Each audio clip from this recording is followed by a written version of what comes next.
Welcome to the Inside the Sherman Playhouse.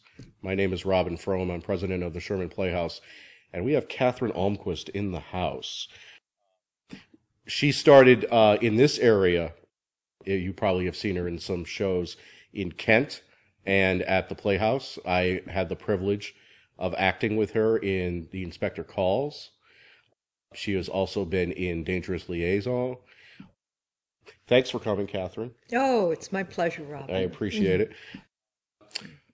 Katherine, why don't we start off with your migration, we'll call it, to Chicago? All right. My migration to Chicago. I was born in Joliet, Illinois, and I knew at a very early age that Joliet and I would be parting ways.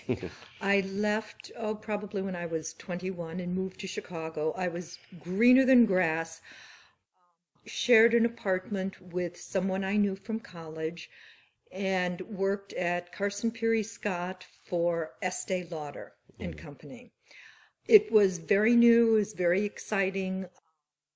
There was a theater company, young theater company, did a few shows with them, and got into modeling. Did some work for Victor Skripneski, which I'm proud of to this day. Enjoyed that very much, and knew that I always wanted to move to New York. I had been to New York for a few times just visiting, and I remember it was an Easter Sunday afternoon when I should have gone home. God knows why I didn't. And I thought, if I don't make this move now, I never will. I planned it out. I saved my money for 6 months, and when I moved, I had $2,000. I had a friend there, my friend Jennifer Owen. I stayed with her for 2 weeks. And at the end of 2 weeks, I had a job. I had an apartment. And now I've just entirely glossed over Joliet and Chicago. I'm running through New York very quickly. Okay. Well, let's show some photos that Katherine provided for us. These are in Chicago? These are in Chicago, yes. I was 23 at the time, and I did not want to give my age because I thought it was just so old. And that's a great dippity-doo. In fact, I believe it was for some product that you put on your hair and your hair would not move in any windstorm. Tell us about your likes and dislikes of this business of modeling. Oh, it's probably the most anxiety producing in the world. And am I pretty enough? I would not advise it. I really frankly wouldn't advise it for any young woman. I think it's fine if you've got to have a real very strong head on your shoulders, but it's just difficult. It's just difficult. There's always someone else. It's always, am I pretty enough? You have to have such a strong core and such a strong center. And there are just so many people. It's not like the theater where you can age, hopefully, into other roles. It's definitely, no, it's Do you very feel age-driven. that it lends itself to going into the theater or keeping up with the theater and doing both at the same time? Yeah. There's no doubt that being in front of a camera gives you wonderful experience. Learning about lighting, yes, movement, definitely, Okay. Absolutely. Great. Now, Chicago theater. Chicago theater at that time was very exciting. That was when St. Nick was starting. Bill Macy was there. David Mamet was there. I remember seeing the premiere of American Buffalo, The Water Engine. It was a thrilling time to be around. A lot was happening. I remember it's Atlantic Theater now in Chicago, but or in New York, the Atlantic Theater Company, and that's David Mamet and Bill Macy. And there is it St. Nick that is still in Chicago now, that started in a church basement. I remember the shag rugs, and many of these people are still working there. Yeah, the theater scene in Chicago is very exciting, vibrant, wonderful. I was back probably a year ago, and the little storefronts are gone, which in a way is sad too. Right. So the theater that you did there was a group. It was a group, and I knew you'd ask me this, Robin. And of course, I can't remember the name of the group. I do remember we did Oedipus Rex, and I was Jocasta, and this was at the age of, 22 or 23, totally unfit for it. But I enjoyed it very much, and I remember doing some experimental work. The name of the playwright escapes me, but we would put these shows on at midnight, which now to me is completely unfathomable. I mean, I am so long in bed at midnight, but it was a lot of fun. Oh, good. Any theater in New York? No. When I moved to New York, I moved and I worked in the fashion business. I worked for Norma Kamali, which anyone in fashion would remember. Norma Kamali made the sweats famous. And our first season, which was the resort season, which by nature is very small, it was projected that we'd do 200,000, and we did 2 million. I still to this day remember the style number of the rah-rah skirt, 80011. And I worked for Norma Kamali. I worked for Basco. I worked for Escada at its height, and Escada was the German company, very well-made clothes, which copied other designers, but this was the era of big, big shoulders, big, big hair. Everything matched, including your shoes, including your hose. I should have brought some pictures from that era. That was fun. Right. And where did you start in this area? In Kent.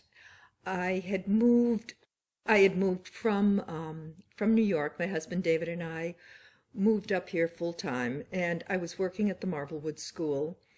Sarah Bouchard, whom I worked with, was involved in theater in Kent Community Players, and said, well, why don't you come and try out for a show? And it was the dining room. I did it. I loved it. Jane Farnell directed some shows there. We did The Man Who Came to Dinner, Les Liaisons Dangereuses together. It was a throwback in some ways to the Chicago days. It was a community center. This was not a venue for theater. We had the folding seats. It was basically a barn. But I think back at the shows we did, and it was wonderful. I did 10 shows there. And it came to a point where Kent Community Players was vying with Weight Watchers and was vying with Girl Scout parties for occupation of the space. And at that time, we knew that Sherman was such a wonderful venue, and we approached Betsy. It was David, my husband, and Jane Farnell went to a meeting, and Betsy was there, and they brought up Betsy is our treasurer. Yes, Betsy who is the backbone of Sherman, brought up the idea of Kent merging with Sherman. I was thrilled that happened, and we took, at that time in Kent, we were doing The Cripple of Inishmaan. Jocelyn Beard directed it, and we brought it here. We brought it here for a weekend. We had also brought Les Liaisons for a weekend here. And we went and merged seamlessly. We just picked up our lighting from Kent, put it in a van, and on a Sunday brought up the costumes, brought up the lighting. The first show that we did here was, with Kent and Sherman combined, was Steel Magnolias. Okay. Yes. Right. And I'm going to bring this up to the present. Okay. Where we marveled at your performance in Marlena at TheaterWorks as a reading, and we wanted to bring it here as a full-fledged production, which will be 2 weekends. Yes. A 5th show that we are adding. What drew you to that part? I've always loved Marlene Dietrich. From the time I was a little girl, I loved old movie stars. I loved Greta Garbo. I loved Vivian Leigh. I loved Marlene Dietrich. I have seen every movie she's ever done, almost without exaggeration, and recently have been watching them again. And Joe Russo emailed me and said, "Would you be interested in doing a reading?" And I said, "Yes, absolutely, under one condition. I will memorize the script. There is no way that I am going to do Marlene Dietrich in reading classes." And I did. He was wonderful. Bill Hughes was there every step of the way. Bill Hughes will be directing it here. And we had a dress very similar to the dress Marlene wore in her cabaret performances, and I think the dress sparked the whole thing. And that was the end of July last year, and brought it up to the board, and I am extremely honored that the board said yes, go ahead. So I have the privilege of doing that again. I get another crack at it, 6 more performances. Excellent. Which will be happening after See How They Run, which is our next production. And so, the script. Did you fall in love with the script? Oh, I absolutely fell in love with the script. This is Marlene in her early 70s. She's 72 years old when this takes place, and it takes place in Paris in the 70s, and it's one of her last cabaret performances. It's backstage. It's not a musical. And this is Marlene before she goes out, and she was such a public figure, and she was always so conscious of her appearance and of the persona that she represented. And I remember hearing her say, "Well, if you have stage fright, by all means you should find another profession. An actor should never have stage fright." And she was crippled by stage fright. She was terrified before she went on. And you see Marlene, you see that side of her. You see the everyday Marlene who would scrub clean her dressing room. She would do this herself. She did not trust anyone else to do this. Her deep affection for her friend Vivian, who is assisting her on this. You see her switch to Marlene, the persona, when she has an interview.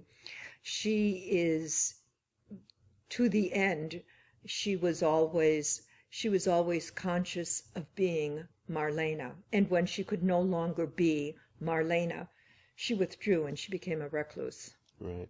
What I really enjoyed about your performance is the sense of humor that she had. I think the script really... She had a wonderful sense of humor, and she had a wonderful sense of humor. She was very, very practical, and she could definitely turn on the charm. She knew when to turn it on and exactly how much, and she was very aware.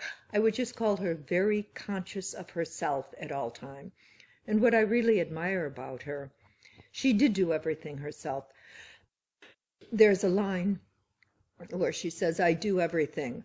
I make all the arrangements. I pay all the bills." And she did. She never depended on anyone. She had a husband whom she cared for. She paid for him, but she did everything herself. She was truly a remarkable woman. How did you, you really did the accent, its justice. And so for that stage dialect, how did you prepare?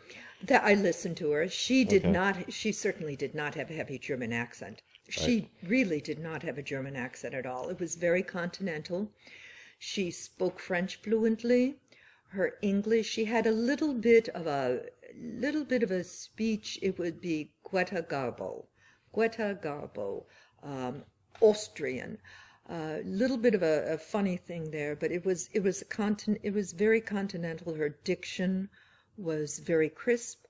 It was a blend. It was just a European smoky blend is the best way I can think of to describe it. Wonderful. I'm looking forward to it. I miss directing you. Oh, I loved being in the Maids. I loved that. And that was a really great experience of mine. So I'm looking forward to this. For more information on Marlene, please go to our website at shermanplayers.org. and you'll get all the information. Thanks for coming, Katherine. Oh, it's my pleasure. I Thank really you, Robin. appreciate it. Thank you And very join us much. again for Inside the Sherman Playhouse, where we will interview another local celebrity.